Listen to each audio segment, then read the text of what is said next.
Nestled in the middle of North America's shallowest Great Lake lies a chain of archipelagic islands. When European settlers first arrived at this part of the world, they were met with a chilling sight. So many snakes lining the rocky shorelines of this region that they nicknamed it the Serpent Islands. Flash forward a few hundred years and now I'm left with a question. Are the snakes still there? Today I'm visiting one of these islands to see just how many snakes I can actually find. There are 36 islands in Lake Erie and one of them is literally named the Rattlesnake Island. But today that island is considered a playground for the wealthy and is a part of an exclusive club that cost around $90,000 to join. I don't have that kind of cash laying around, so instead I'll be exploring and searching for snakes on one of the islands that's a bit more easy to get to. My friend Travell and I first stepped off the ferry and onto the island at around 8 a.m. in the morning. We began our search for snakes in an area of the island that was a mix between forest and field. About 5 minutes into our hike, I found something a bit odd. It's what I'm assuming and hoping is just a deer bone. Kind of a weird start to the day. There were rocks scattered throughout the forest, so I decided to flip a few. And sure enough, that produced the first snake of the day. Let's go! This is an eastern garter snake, a completely harmless species that are dietary generalists, which is basically a fancy way of saying they'll eat anything they can fit in their mouth. This one was pretty chill because it didn't try to bite me a single time. This is what a typical eastern garter snake looks like, but on this island, some of them are all black and some of them are larger than usual. As always, I put it right back where I found it. I flipped a few more rocks, and under one of them, I found this American toad. To be very careful not to crush it, I had to move it out from under the rock before putting the rock back. After an hour and a half of not finding anything, it was time to move to a different part of the island. This is a stone quarry, or what remains of what used to be a stone quarry. This island was mined for its limestone beginning in 1830, and operations continued until 2008. When they packed up, they left behind a ton of large boulders, which just so happened to be the perfect place for snakes to hide. Once down in the quarry, I began my search again. I pretty quickly found some signs that there were snakes living here. An old snake shed belonging to a decent-sized snake. Down in the rock mine, it was really hot. There were very few trees to stop the sun from beating down on us. Regardless, there was a specific species that I was really hoping to find while I was here. The blue racer is a subspecies of the North American racer, and I've never found one before. It ranges more northwestern than the other subspecies of black racer that I have found before, the northern black racer. I was so sure I was going to find one that I told Travell, Today's the day I catch one. I wasn't going to be wrong, so I started flipping the biggest rocks I could find. Under about 90% of the rocks, I was finding these snails. But under one of the rocks, I found another snake. Another eastern garter snake. This one first musked on me, which is a foul-smelling liquid to get predators to leave them alone, and then it bit me a few times. Not cool. And then at my feet, I stumbled across this snake skeleton. I'm not sure what species it belonged to. There's definitely snakes here. At this point, it was about mid-afternoon, and it was blazing hot. However, I was determined to find that blue racer.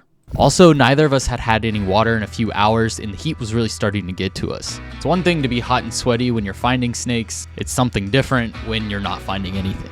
Thankfully, we finally had a breakthrough. I tell you. Under a really big slab boulder, I finally found this blue racer. They aren't venomous, but they will definitely hold their ground if they feel threatened. This one tried to bite me a few times, but after a little bit, it calmed down in my hands. It also musked more than any snake I've ever seen, which was pretty disgusting. This species is diurnal, which means they're most active during the day. They're active hunters and will eat anything that they can overpower. I took a few pictures and videos before letting it go. Woo-hoo-hoo! That's what I'm talking about right there. As soon as we got back to the car, I scrubbed my arms and hands clean. That's the biggest snake I've caught this year. I probably sound like a little kid. Woo! Woo! There was a pond in the middle of the quarry, so I decided to start exploring that part of the island. Here I found a turtle nest filled with turtle eggs, and a great blue heron that was hunting fish. I also found the tiniest little frog.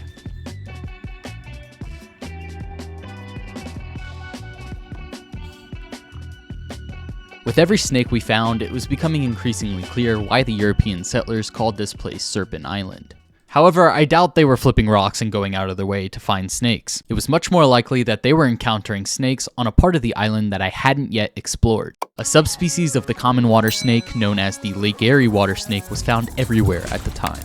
basking on the bank and foraging in the waters surrounding the islands. However, the snakes weren't always as ubiquitous. The Lake Erie water snake has one of the smallest distributions of any snake in North America. It is restricted to just a few islands in Lake Erie.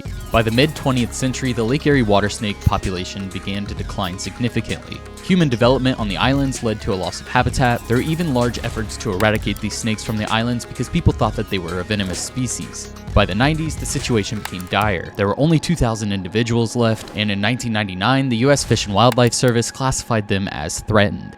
Thanks to the hard work of conservationists, and oddly enough an invasive fish species that now accounts for 90% of the snake's diet, the species was delisted in 2011 and the population has recovered. Without the work of dedicated people, the Lake Erie water snake may have vanished forever.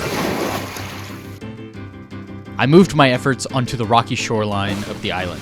Again, I was constantly being reminded that there are plenty of snakes found here. I flipped a few rocks, and underneath one of them, I found what looks to be a house centipede. It had too many legs for my liking. Under the next rock, I found way too many ants. Flipped a log and found some slugs, but I really wasn't having any luck flipping, so I switched up the strategy. I gave up flipping rocks and instead just walked along the rocky shoreline. Hypothetically, during this time of the day, the snakes should have been out basking on the rocks. But it might have been too hot and they were hiding in a cool place because instead of a snake, I found a chipmunk. I did eventually find a snake, but I have to blur this clip because it was not alive. But still, it was a super cool eastern fox snake. Not all hope was lost though, because out of the corner of my eye, I saw a Snake. And this time, it was alive. It was a Lake Erie water snake and I tried to get in for a closer view. But just as I got in close enough to grab it, Dang it! I scared it off. Regrettably, we were now out of time. We had to make our way to the boat or else we would miss our ride back to the mainland. This island was full of a ton of amazing snakes, and perhaps one day I'll make my way back when it's not almost 100 degrees Fahrenheit.